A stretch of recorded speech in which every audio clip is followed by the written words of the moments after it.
Assalamualaikum warahmatullahi wabarakatuh. Ada ilmu yang tidak pernah diajarkan di mimbar, tidak dituliskan secara terang di kitab, dan tidak dibicarakan dengan suara lantang. Bukan karena ia sesat, tapi karena terlalu dalam bagi jiwa yang belum siap kehilangan dirinya sendiri. Ilmu ini tidak membuatmu merasa lebih dekat dengan Allah, justru membuatmu mempertanyakan, apakah selama ini kau benar-benar menyembahnya, atau hanya menyembah gambaran tentangnya. Banyak orang rajin beribadah, tapi tak pernah menyentuh hakikat. Banyak yang merasa beriman, namun belum pernah runtuh di hadapan kebenaran. Jika hatimu mulai terusik sejak kalimat pertama ini, jangan lanjutkan dengan rasa ingin tahu biasa. Karena apa yang akan kau dengar selanjutnya, bukan untuk menambah ilmu, tapi untuk mengguncang kesadaran. Bab 1, pintu yang tidak pernah dicari. Jangan tergesa mendengar ini, karena sejak awal aku harus jujur kepadamu. Ilmu ini bukan untuk menambah pengetahuan, bukan pula untuk memperkaya perdebatan, apalagi untuk membuat seseorang tampak lebih alim di hadapan manusia. Ilmu ini bekerja dalam diam, bergerak di wilayah yang tak bisa disentuh logika kasar. Banyak orang hidup bertahun-tahun dalam ibadah, tetapi tak pernah menyadari bahwa yang ia kejar bukanlah Allah, melainkan bayangan tentang Allah yang ia bangun sendiri. Disinilah bahaya itu bermula, sebab ketika seseorang merasa sudah sampai, justru saat itulah ia paling jauh. Ada rahasia yang tidak bisa diajarkan dengan lisan, karena ia hanya terbuka bagi hati yang retak oleh kejujuran. Orang awam sering meminta jawaban, padahal yang mereka butuhkan adalah kehancuran ego. Maka para arif dahulu menutup ilmu ini rapat-rapat, bukan karena pelit, tetapi karena takut ilmu ini jatuh ke tangan jiwa yang belum siap.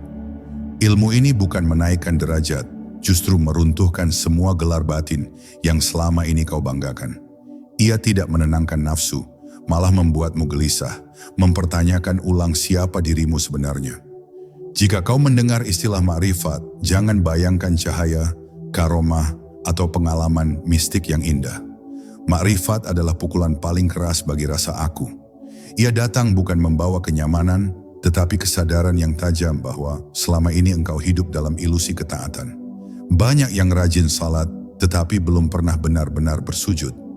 Banyak yang membaca asmanya, tetapi tak pernah kehilangan dirinya di hadapannya. Ilmu ini mulai bekerja saat kau sadar bahwa semua amalmu masih penuh tuntutan tersembunyi. Ketahuilah, Allah tidak pernah jauh, tetapi manusialah yang menumpuk jarak dengan prasangka tentang diri mereka sendiri. Orang awam sibuk memperbaiki perilaku, sementara para pencari hakikat sibuk mematikan keakuan. Tauhid bukan sekadar mengesahkan dalam ucapan, melainkan meniadakan segala sandaran selain Dia dalam kesadaran terdalam. Disinilah banyak yang tergelincir, karena mereka ingin Allah, tetapi masih ingin tetap menjadi pusat. Padahal selama aku masih berdiri, tauhid sejati belum lahir. Maka jika hatimu terasa terusik mendengar ini, itu pertanda baik. Ilmu ini memang tidak ramah bagi jiwa yang ingin aman. Ia memanggilmu untuk masuk ke ruang sunyi, tempat di mana tidak ada pembelaan diri, tidak ada klaim kebenaran, tidak ada kebanggaan spiritual. Hanya ada satu pertanyaan yang berdenyut pelan namun menghancurkan. Selama ini, siapa yang sebenarnya kau sembah? Jika pertanyaan itu mulai hidup di dadamu, ketahuilah, pintu pertama telah terbuka, meski kau belum melangkah masuk. Bab 2, ketika tauhid mulai mengusik kenyamanan. Pada tahap ini, banyak orang mulai merasa tidak nyaman, karena tauhid yang selama ini mereka yakini ternyata belum menyentuh akar terdalam kesadaran. Selama ini tauhid diajarkan sebagai konsep yang rapi. Allah satu, tiada sekutu baginya. Namun sedikit yang menyadari bahwa lisan bisa bertauhid sementara batin masih penuh sandaran selain Dia.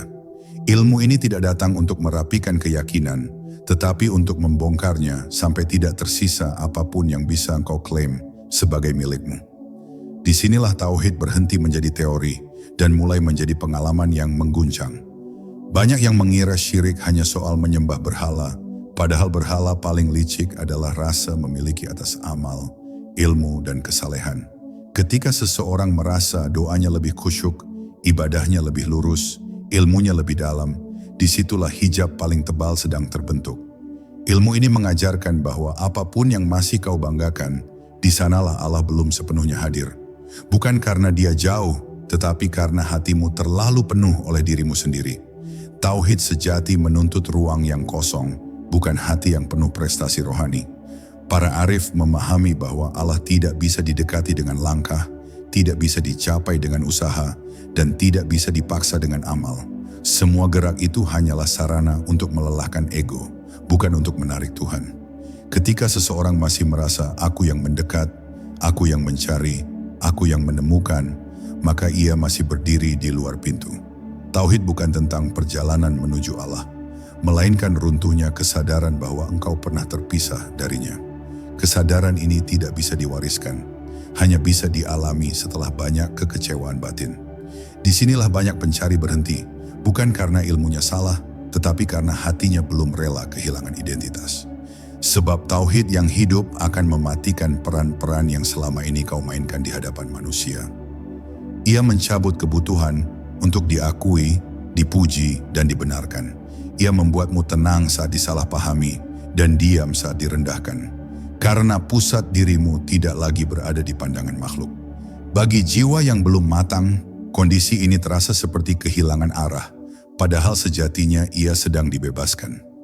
Jika engkau masih bertanya, lalu apa yang harus aku lakukan? Ketahuilah pertanyaan itu sendiri adalah tirai berikutnya. Ilmu ini tidak mengajarimu apa yang harus dilakukan, tetapi apa yang harus dilepaskan. Semakin sedikit engkau campur tangan, semakin nyata kehadirannya. Tauhid bukan sesuatu yang kau bangun, melainkan sesuatu yang tersingkap saat semua kepura-puraan runtuh. Dan saat itu terjadi, engkau akan memahami mengapa ilmu ini tidak pernah diserahkan kepada orang yang hanya ingin merasa benar, aman, dan suci. Bab 3. Retaknya diri dan awal kejujuran. Pada bab ini, perjalanan mulai memasuki wilayah yang jarang disinggahi, karena disinilah topeng-topeng batin mulai jatuh satu persatu. Banyak orang sanggup berbicara tentang Tuhan, tetapi sangat sedikit yang berani berhadapan dengan dirinya sendiri. Ilmu ini memaksa seseorang menatap cermin yang tidak memantulkan wajah, melainkan niat-niat tersembunyi yang selama ini disamarkan oleh amal. Retakan batin bukan tanda kegagalan, justru itulah pintu pertama kejujuran sejati. Selama hidupmu masih terasa utuh dan rapi, bisa jadi kau belum pernah benar-benar disentuh oleh kebenaran. Kejujuran dalam makrifat bukan tentang mengakui dosa lahir, tetapi menyadari kepalsuan halus yang menyelinap dalam kebaikan. Ada doa yang diam-diam menuntut, ada zikir yang berharap balasan, ada kesabaran yang ingin dihargai. Semua itu tidak salah di mata syariat, tetapi di hadapan hakikat, ia adalah hijab yang menghalangi pandangan. Ilmu ini tidak memvonis, tidak menghakimi, ia hanya membuka. Dan ketika terbuka, engkau akan terkejut betapa seringnya engkau bernegosiasi dengan Allah tanpa kau sadari. Pada fase ini, banyak yang merasa kehilangan semangat beribadah. Bukan karena iman melemah, tetapi karena motivasi lama mulai mati. Dulu engkau beramal demi pahala, demi surga, demi rasa aman. Kini semua itu terasa hambar. Jangan takut pada kekosongan ini, karena ia bukan kehancuran, melainkan pembersihan. Seperti ladang yang dibakar sebelum ditanami, hati pun harus dikosongkan dari tujuan-tujuan kecil agar layak menumbuhkan penyerahan yang murni. Inilah tahap yang paling sering disalahpahami sebagai kemunduran spiritual. Para arif mengatakan, sebelum mengenal Allah, seseorang harus tersesat dari dirinya sendiri. Tersesat dari klaim, aku beriman, aku ikhlas, aku sudah paham. Selama identitas itu masih kokoh, engkau belum siap menerima apapun yang sejati.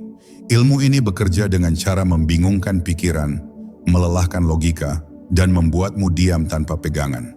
Dalam diam itulah, sesuatu yang lebih dalam mulai bernafas pelan, tanpa nama, tanpa bentuk, tanpa perlu pembuktian.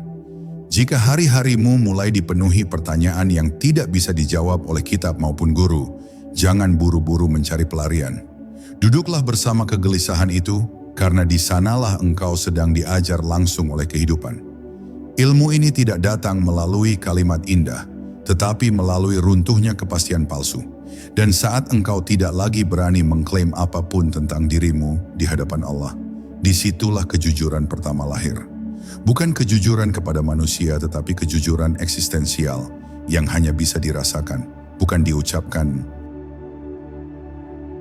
Bab 4. Diam yang lebih fasih dari 1000 zikir. Pada titik ini, pencarian mulai kehilangan suaranya. Kata-kata yang dulu terasa kuat kini terdengar kosong, seolah tidak lagi mampu menjangkau apa yang sedang bergerak di dalam batin.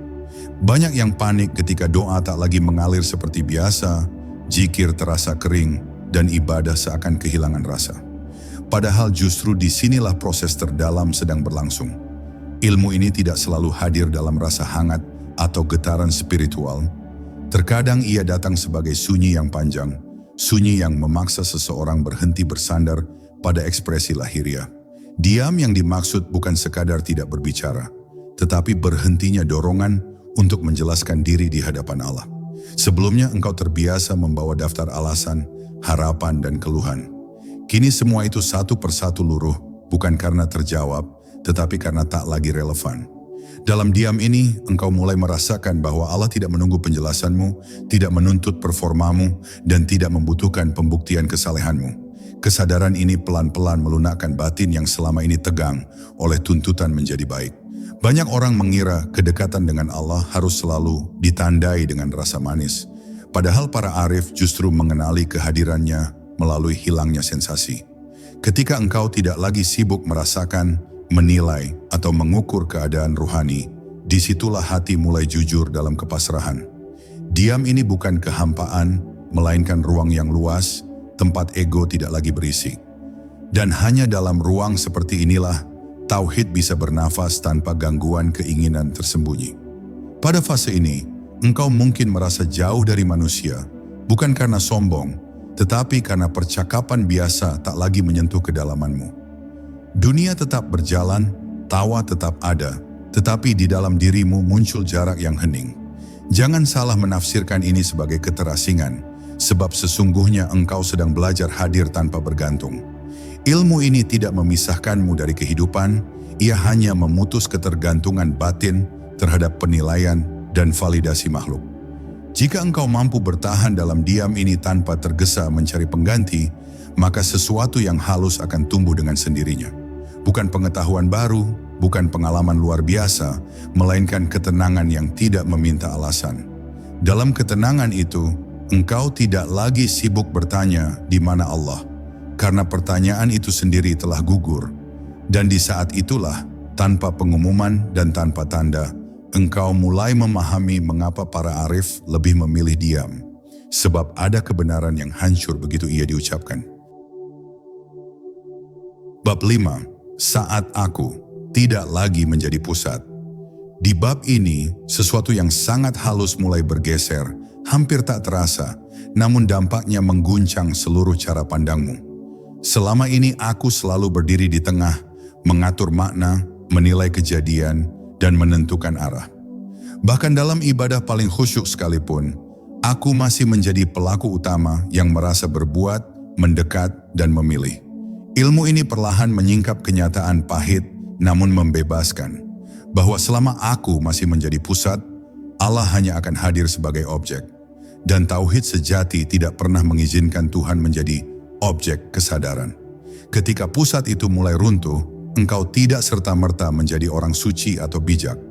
Justru sebaliknya, engkau mungkin merasa lebih rapuh dari sebelumnya. Tidak ada lagi pegangan identitas spiritual yang bisa dibanggakan. Tidak ada perasaan istimewa karena merasa telah sampai. Yang tersisa hanyalah kesadaran polos bahwa segala sesuatu bergerak tanpa perlu persetujuanmu. Pada saat itulah, kehendak pribadi mulai melemah. Bukan karena dipaksa, tetapi karena ia kehilangan klaim untuk mengatur segalanya. Banyak orang takut kehilangan aku karena mengira tanpa itu mereka akan menjadi kosong dan tidak berarti.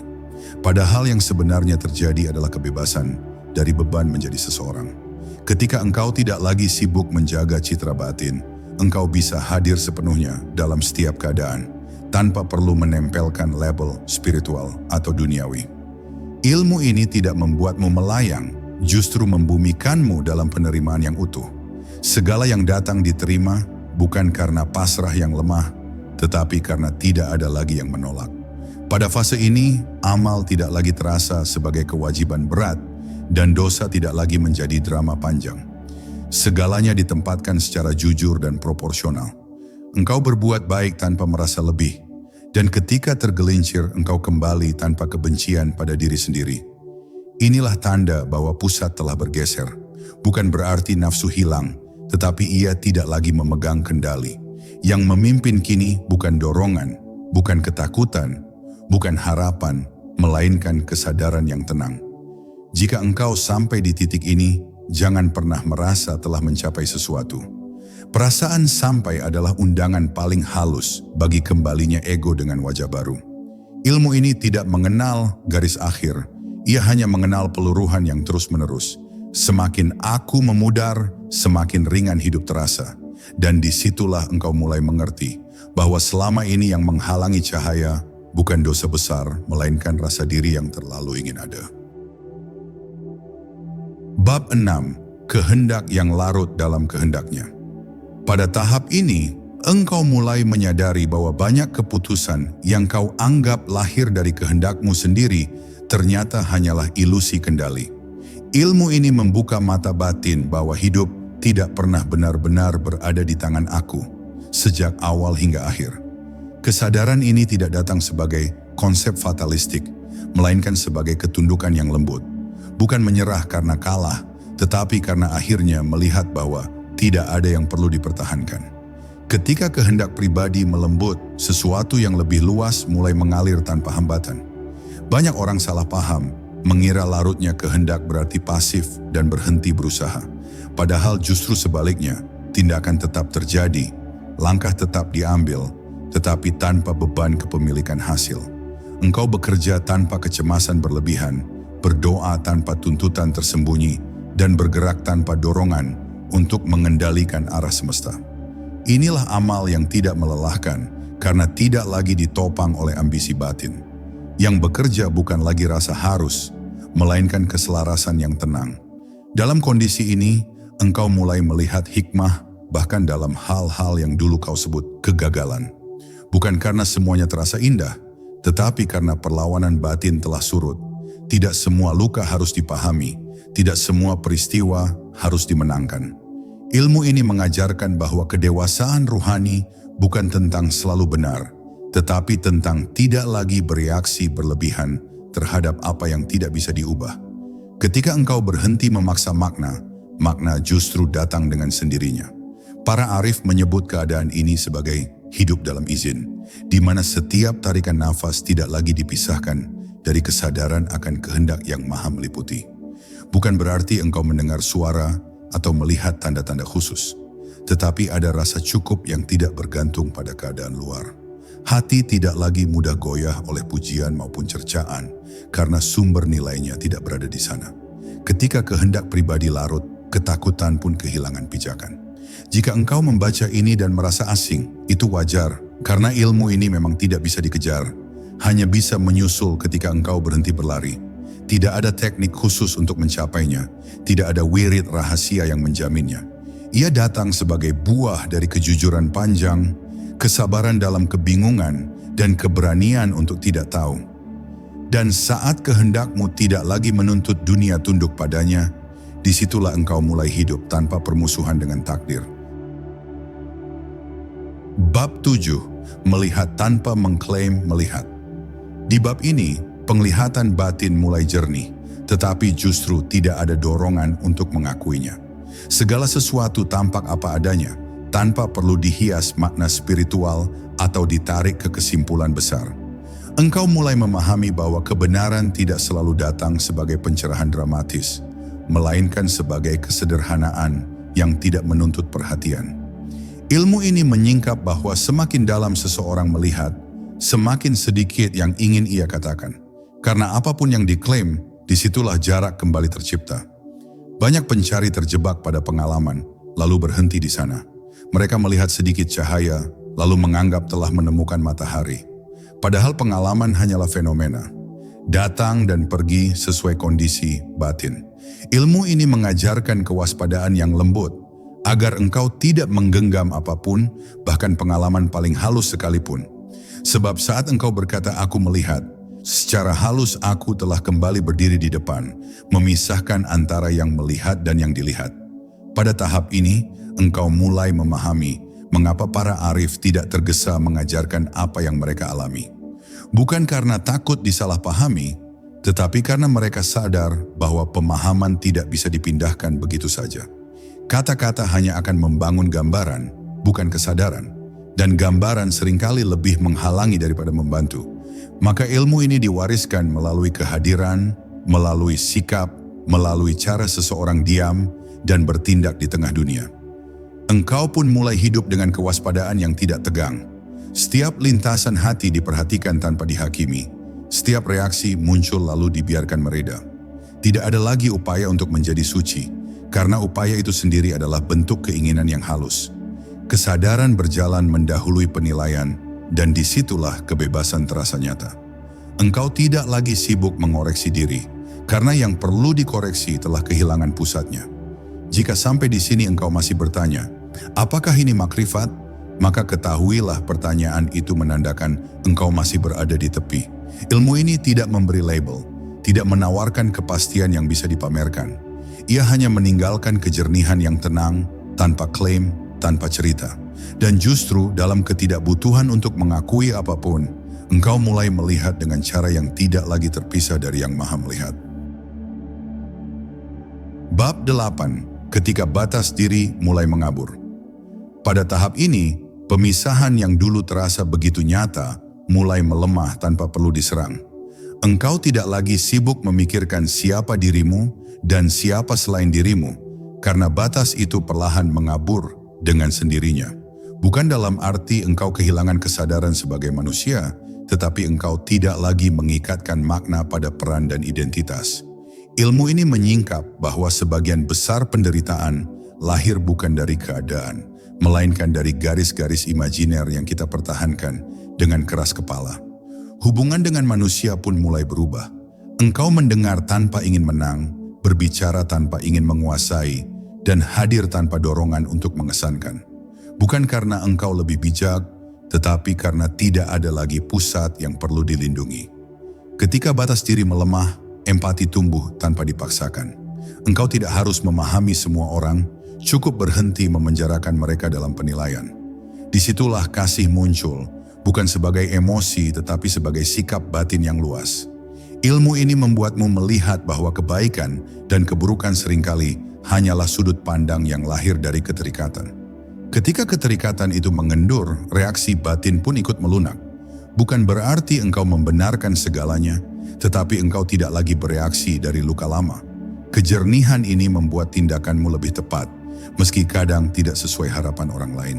Dan anehnya, semakin engkau tidak berusaha menjadi apa-apa, semakin tepat engkau berada di tempatmu. Pada fase ini, doa pun berubah bentuk. Ia tidak lagi selalu berupa permintaan, tetapi hadir sebagai kesadaran yang menyertai setiap keadaan. Engkau tidak lagi sibuk meminta dunia berubah, melainkan belajar hadir sepenuhnya dalam apa yang sedang terjadi. Doa dan hidup tidak lagi terpisah. Setiap nafas menjadi pengakuan sunyi bahwa tidak ada satu momen pun yang berdiri sendiri. Semuanya terhubung dalam kehendak yang tidak bisa dijangkau pikiran. Jika engkau merasa bab ini sulit dipahami, jangan memaksakan pengertian. Ilmu ini tidak meminta untuk dimengerti, hanya untuk tidak ditolak. Biarkan ia bekerja perlahan, mengikis batas-batas yang selama ini kau anggap mutlak. Karena ketika batas itu cukup mengendur, engkau akan menyadari bahwa yang selama ini kau cari di luar ternyata tidak pernah berada dimanapun selain di dalam kesadaran yang sedang membaca ini. Bab 9. Hidup tanpa beban menjadi seseorang. Pada tahap ini, hidup terasa jauh lebih sederhana. Bukan karena masalah menghilang, tetapi karena beban batin untuk menjadi seseorang telah runtuh. Engkau tidak lagi hidup untuk mempertahankan citra, membela pandangan, atau membuktikan kedalamanmu. Ilmu ini menyingkap bahwa sebagian besar kelelahan manusia bukan berasal dari pekerjaan atau ujian hidup, melainkan dari usaha terus-menerus menjaga identitas. Ketika identitas itu mengendur, hidup berjalan apa adanya, tanpa drama batin yang berlebihan. Engkau mulai menyadari bahwa keheningan tidak selalu harus dicari di tempat sunyi. Ia bisa hadir di tengah keramaian, dalam percakapan biasa, bahkan dalam konflik. Bukan karena situasi berubah, tetapi karena engkau tidak lagi larut sepenuhnya ke dalamnya. Ada jarak yang sehat antara kesadaran dan peristiwa. Jarak inilah yang memberi ruang bagi kebijaksanaan spontan, bukan hasil perhitungan panjang, tetapi muncul dari kejernihan yang tidak terikat. Pada fase ini, engkau tidak lagi mudah terluka oleh kata-kata, karena yang biasanya tersinggung telah kehilangan kekuatan. Pujian dan celaan lewat seperti angin, terasa namun tidak menetap. Bukan karena kebal, tetapi karena tidak ada lagi pusat yang menuntut perlindungan. Ilmu ini tidak membuatmu dingin, justru membuatmu lebih hangat karena engkau hadir tanpa agenda tersembunyi. Ketulusan tumbuh bukan sebagai niat, tetapi sebagai keadaan alami. Hubunganmu dengan Allah pun menjadi sangat sederhana, hampir tanpa narasi. Tidak banyak lagi cerita tentang naik turun iman, tentang dekat dan jauh. Yang ada hanyalah kesadaran yang stabil bahwa hidup ini sepenuhnya berada dalam genggamannya. Tidak ada lagi tuntutan untuk merasa spiritual, karena rasa itu datang dan pergi. Yang bertahan hanyalah penerimaan yang jujur, bahkan terhadap ketidaksempurnaan diri. Jika engkau membaca ini dan merasa tidak ada yang istimewa, justru itulah keistimewaannya. Ilmu ini tidak mengantarkanmu menjadi tokoh, guru, atau sosok yang dikagumi. Ia mengembalikanmu menjadi manusia biasa, tanpa beban berlebih. Dan disitulah rahasianya. Karena ketika engkau tidak lagi sibuk menjadi apapun, hidup mulai berjalan dengan ringan, seolah-olah baru sekarang engkau benar-benar hadir. Bab 10. Kembali ke dunia tanpa kembali menjadi lama. Di bab terakhir ini, perjalanan tidak berakhir, justru ia menyatu dengan kehidupan sehari-hari tanpa tanda khusus. Engkau kembali menjalani peran, bekerja, berinteraksi, dan menghadapi dinamika dunia seperti manusia lainnya. Namun ada sesuatu yang tidak pernah kembali seperti dulu. Cara engkau hadir telah berubah meski sulit dijelaskan. Ilmu ini tidak mengeluarkanmu dari dunia, tetapi mengeluarkan dunia dari cengkeraman batinmu. Engkau berada di tengah kehidupan tanpa lagi terperangkap di dalamnya. Engkau tidak merasa perlu membagikan apa yang telah dilalui, karena tidak ada dorongan untuk meyakinkan siapapun. Bahkan engkau memahami mengapa ilmu ini tidak diajarkan kepada orang awam, bukan karena mereka rendah, tetapi karena setiap jiwa memiliki waktunya sendiri. Memberi sebelum waktunya hanya akan menambah kebingungan dan melahirkan kesombongan baru. Maka engkau memilih diam bukan karena menyimpan rahasia, tetapi karena menghormati proses yang tidak bisa dipercepat. Pada tahap ini, ibadah menjadi sangat bersahaja. Tidak ada lagi pencarian rasa, tidak ada lagi tuntutan hasil. Syalat adalah salat, doa adalah doa, hidup adalah hidup. Semua berlangsung tanpa beban tambahan. Justru dalam kesederhanaan, itulah kehadiran terasa utuh. Engkau tidak lagi sibuk menilai dirimu kurang atau lebih, karena ukuran itu telah runtuh sejak lama. Yang ada hanyalah kesetiaan untuk hadir dengan jujur di setiap keadaan. Engkau pun mulai melihat bahwa ujian terbesar bukanlah penderitaan, melainkan ketika segalanya berjalan baik. Di sanalah ego paling mudah kembali dengan wajah baru yang lebih halus. Ilmu ini tidak membuatmu kebal dari kelalaian, tetapi memberimu kewaspadaan tanpa ketegangan. Setiap kali rasa aku mencoba berdiri lagi, ia dikenali dan dilepas tanpa perlawanan. Tidak ada perang batin, hanya pengakuan sunyi bahwa semua datang dan pergi. Jika engkau sampai di akhir ini dan merasa tidak mendapatkan apa-apa, ketahuilah mungkin engkau telah mendapatkan yang paling penting. Ilmu ini tidak meninggalkan kesan, tidak membangun cerita heroik, dan tidak memberi identitas baru. Ia hanya meninggalkan ruang. Ruang untuk hidup tanpa kepura-puraan, beribadah tanpa tuntutan, dan menyebut nama Allah tanpa merasa sebagai penyebut. Dan mungkin disitulah makna terdalam dari pulang tanpa pernah benar-benar pergi. Jika sampai di titik ini hatimu terasa hening atau justru terusik tanpa alasan yang jelas, biarkan itu bekerja dengan sendirinya. Ilmu ini tidak untuk diperdebatkan, tidak untuk dibanggakan, dan tidak untuk disebarkan sembarangan. Ia hanya singgah pada jiwa yang siap jujur dan rela melepaskan. Jika suatu hari engkau merasa tidak lagi mencari, mungkin saat itulah engkau mulai menemukan. Assalamualaikum warahmatullahi wabarakatuh.